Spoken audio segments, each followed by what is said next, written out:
Hey, good Jul! Merry Christmas from Tomte Kajsa's kitchen. I'm going to show you how to make Risgrynsgrot, just like my farmor, Carrie, used to make. So to start out, of course, for rice pudding, you need rice. We'll take half a cup of dry rice and a cup to a cup and a half of water and into the pot.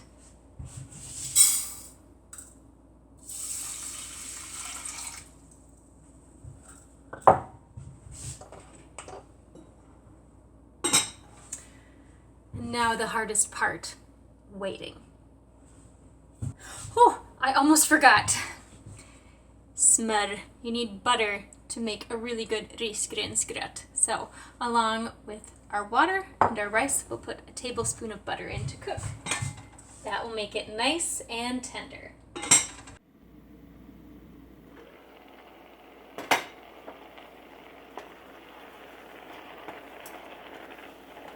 Just give it a little stir. We'll turn the heat down and just cook it the same way you'd cook any rice, maybe about 10 minutes.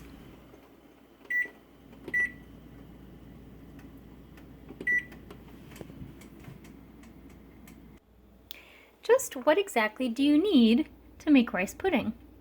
Well, obviously rice, which is cooking in the pot now, milk, butter, salt, sugar, vanilla, eggs, cinnamon, and just a pinch of nutmeg and raisins.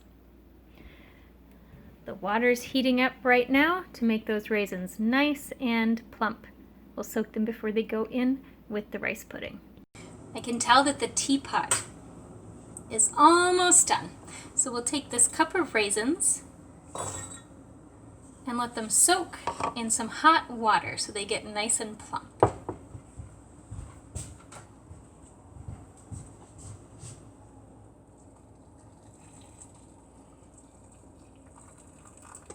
You just need enough water to cover the top. We'll drain this off before we put it into the risgrynsgrot. 10 minutes and it looks pretty done. Nice and tender. You just want it to look exactly how it might if you were going to eat it just like this. Now is also a good time to preheat the oven if you haven't yet. 350. The rice is ready, so now let's mix a few other things up. I'll just take that off the heat. We need 6 eggs.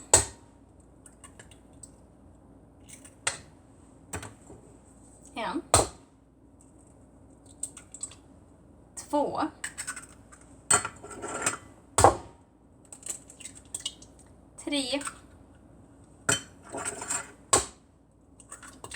4, 5,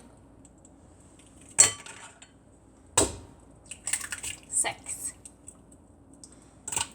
Now I got just a little bit of eggshell in the bowl, but did you know that if you use the bigger piece of eggshell like a little spoon, for some reason the tiny piece will just cling right to it. So just give it a little scoop out so nobody has crunchy rice pudding.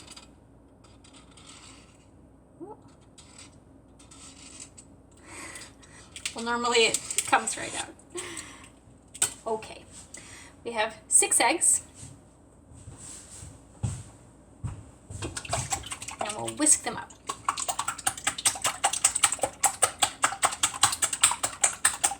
When I was a little kid baking with my grandmother, stirring was always the hardest part because the flour or the eggs would go all over the place. But she was very patient with me, and so I learned how to make lots of things.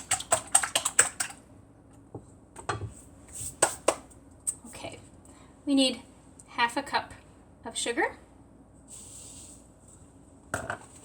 Give it a little stir. We have a teaspoon of salt and a teaspoon of vanilla.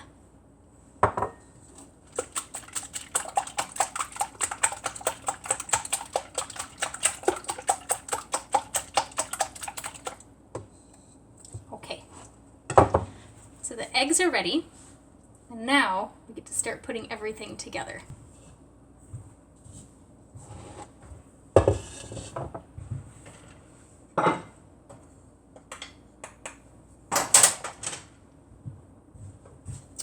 In goes the rice. It's still pretty hot, so we'll put the milk in first, because if we put the egg mixture in, it will kind of start to scramble the eggs.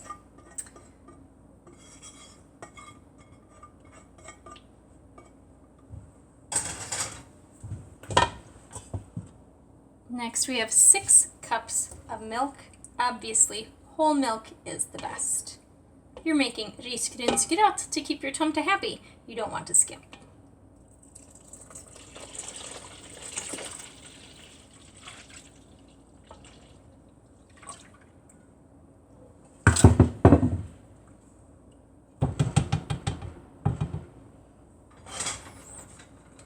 And now add the eggs.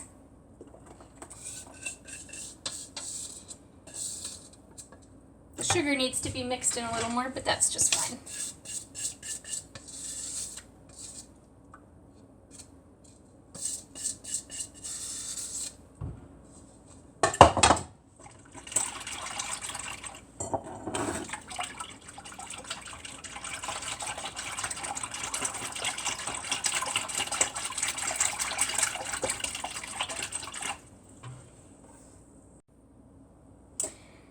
After your raisins have soaked for about 10 minutes or maybe even up to 30 minutes, drain them out.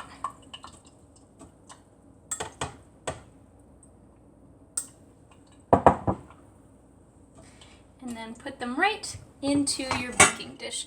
This recipe is for a 9 by 13 inch baking dish, but you need to set it inside another dish that has some water in it, just the way you might cook cheesecake in the oven. So I'm instead going to make 2 smaller pans. So I'll put half the raisins in this one.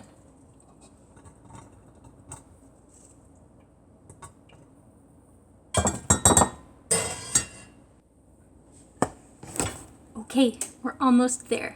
We have the raisins in the dish. And either you can pour this right in or use a ladle. And now we add the milk and egg, the vanilla, the sugar mixture. And I'll just kind of eyeball this because, like I said, I'm doing this in 2 half-size batches. It doesn't puff up terribly much, but I'd say that looks about right. And then, as with so many things, just add a little bit of butter to the top. For the full recipe, you can do 2 to 3 tablespoons of butter. Of course, more butter is always better. And then that delicious, fragrant cinnamon and nutmeg.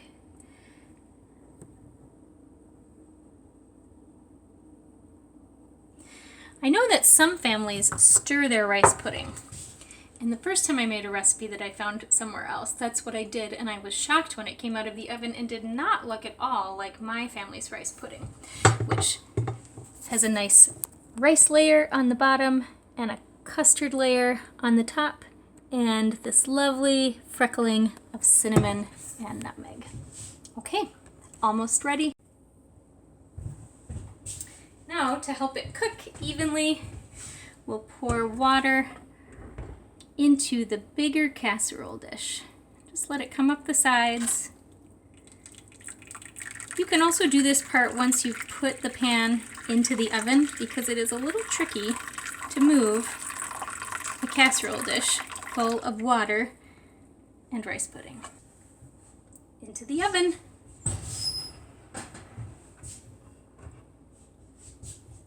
Slowly, slowly.